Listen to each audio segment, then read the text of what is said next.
Crime, homelessness, smog, congestion, open-air drug markets. It's no wonder so many Californians are leaving their state. Things there have been getting worse and worse, and now those same problems are coming to Arkansas. I want to live in a nice, peaceful neighborhood like it has been. But when I got people moving in from California or Van Buren...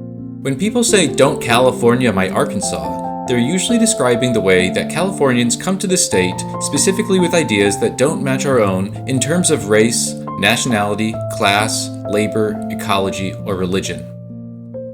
But what if I told you that not only are these not the values Californians are bringing to Arkansas, but Arkansas is actually duplicating California's problems on our own, regardless of who's moving in from out of state.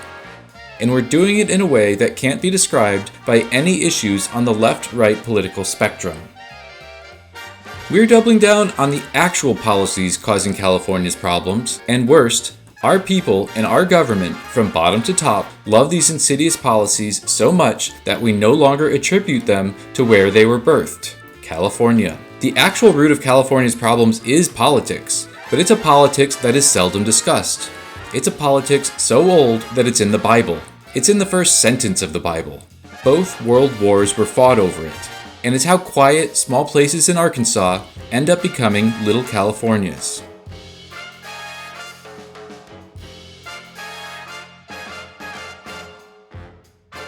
Cities evolved over millennia to create desirable spaces to live and work, and those qualities exist in a delicate web that naturally rests in a sort of equilibrium. You pull too hard on any node, it strains the rest of the web, and you get feedback from other nodes.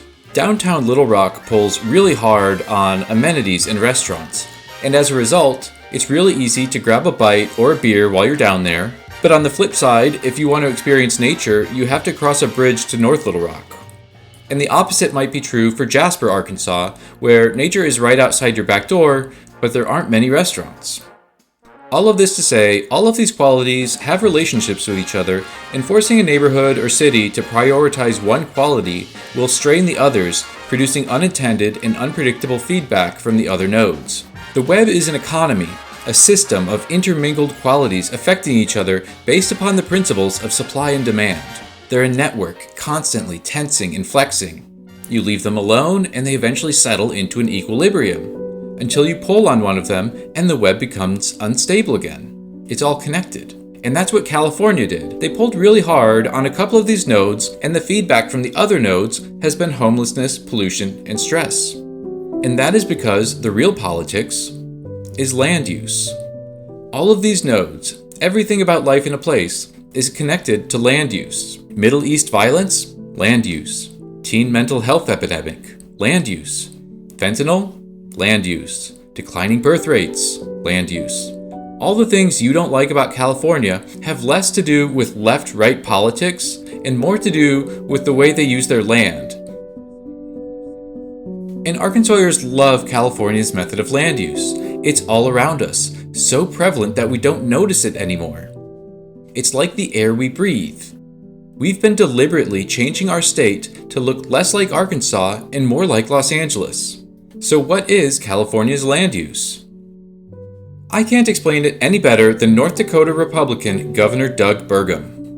We invented zoning, and zoning came during the Industrial Revolution when there was a lot of like air pollution, other things. Say, hey, we're going to have the factories here and the people here, and we got to keep them separate.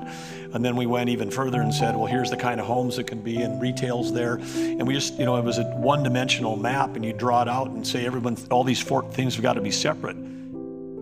California pushed really hard on the idea that every home ought to have a yard and a short commute time. But when you pull on one node, others will push back. Guess who that was great for? That was great for people that built roads, and it was great for the car companies. And then we built a city that's designed, we built cities all over America that are designed for automobiles and not designed for people. And there were other side effects of these radical changes to zoning policy. We replaced our historic, traditional development patterns and replaced them with something that's so expensive that we cannot afford to maintain it. And then if you take a look at your cost, anybody that's been a mayor like Spencer's been, the cost of running a city is the linear feet of everything. It's the linear feet of sewer and water and sidewalk and roads. And police stations and schools and fire hydrants, traffic lights, manholes, electric poles. Building everything further apart to induce automobilism makes everything in the city more expensive, until eventually our tax base is so spread out that we cannot afford to maintain our own infrastructure. So are we doing this in Arkansas? Yes!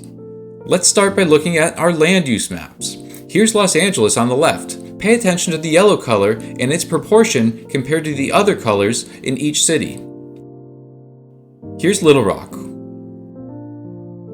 Fayetteville, Fort Smith, Jonesboro, Conway. Notice anything? The yellow areas are where it's illegal to build anything other than single-family detached housing. Single-family detached housing is part of a complete balanced breakfast, but it's not nourishing to a city if it's the only thing we're allowed to build throughout most of the city. Cities with this regulation can't afford to maintain their infrastructure. Rental housing prices go out of control. Homelessness goes up. Obesity goes up. There is a loss of a sense of community, and teen mental health problems go up too. And if you prefer living in a single-family detached home, that's fine. I prefer it myself. But these are the problems it creates when we leverage the government to force people to follow our lifestyles. I prefer McDonald's over Burger King, but I don't think Burger King should be illegal. By my estimation, based on broad generalities with no statistical evidence, I think we're about 10 years away from looking like post-recession California, and 20 years away from looking like the California of today. And I think most people would agree that we're feeling it get started down that path already. So yes, we're pulling on the same levers that caused all sorts of problems in California, but not all of us. Here's an Arkansas city that has partially refused to follow California's model, and another city that has completely refused. Hot Springs, where the low-density residential is that teal color, and most astoundingly, Eureka Springs, where the most prominent color on the map is finally actually something that's not yellow. And is it any wonder why these two cities, especially Eureka Springs, are our two biggest tourist destinations? Every city in Arkansas could have looked like Eureka Springs if we hadn't started borrowing zoning concepts from Los Angeles. People will, they'll go on vacation and they'll say, wow, that was the most amazing vacation I ever had. Why? Well, because we went to some place where we could walk and everything was right there. Well, you can actually have that in our own states. You just have to design it. And housing is just one of many land use policies that Arkansas is borrowing from California. Does your city need a bypass? Here's the LA freeway map. It's all bypasses. Now picture the nearest Chick-fil-A to your house. Is the traffic awful? It's because of a type of road design that started in California.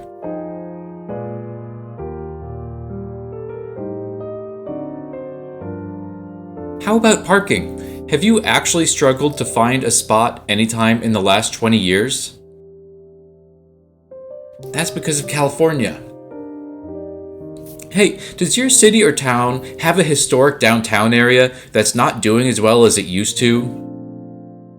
What if I told you that it got that way because of land use policies that we borrowed from California? All of these land use patterns have their benefits, and they fix specific problems that cities are facing. I won't argue there. But remember the web. Every time we use government force to push an economy in one direction, we get feedback from another direction. And sometimes the feedback is worse than the original problem we were trying to solve in the first place.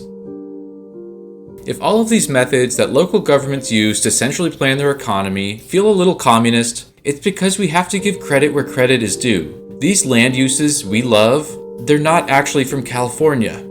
California's land use actually bears a striking resemblance to the Soviet Union, and specifically Communist Russia. Just look at some of the broad strokes of Stalin's 1935 Master Plan for Moscow. Are these anything you or your local government support?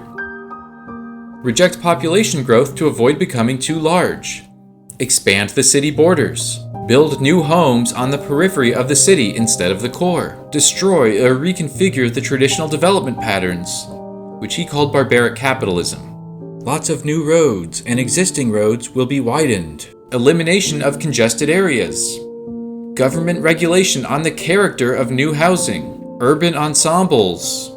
You can blame the Californians moving into the state all you want, but they're not the ones bringing California values to Arkansas. We're doing it ourselves. And for a state full of people known for our independence and rejection of government interference, our citizens seem to love a good centrally planned economy. If it looks like Los Angeles, if it honks like Los Angeles, it will eventually be Los Angeles.